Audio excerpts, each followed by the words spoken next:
इस न्यूज के प्रायोजक हैं देव जनरल स्टोर एवं पुस्तक भंडार, नया बस स्टैंड, मुंगेली। मच्छरों के आतंक से तो लगभग सभी वाकिफ होंगे।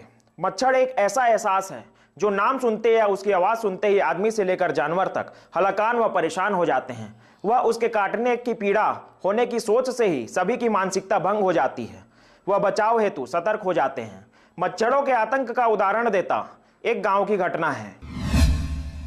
पूरा मामला है मुंगेली के ग्राम सिंहबंधा का, जहां के किसान द्वारा मच्छर के प्रकोप से पशुओं को बचाने के लिए उसके द्वारा पशु रखने की जगह में सिगड़ी पर आग सुलगाकर धुआं रखा गया था, जो कुछ समय बाद आगजनी का रूप लेकर आग लगने का कारण बन गया। किसान द्वारा पड़ोसियों के सहयोग से वह बंधे हुए जानवरों को तो बचा लिया गया, लेकिन पशुधन रखने का क्षेत्र बुरी तरीके से जलकर खाक हो गया।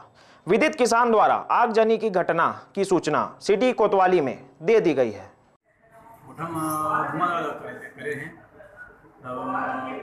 आग पकड़ लीजिए, वही में छेना उना रखे पुलिस सब से जगह धरी खराब करें। कितना नुकसान हुआ है?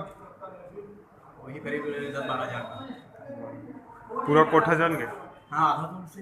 और तो गाय गरुआ गाय गरुआ ढीले नहीं, तुरंत जाके तब बच गए ना? झुलसे उलसे नहीं है?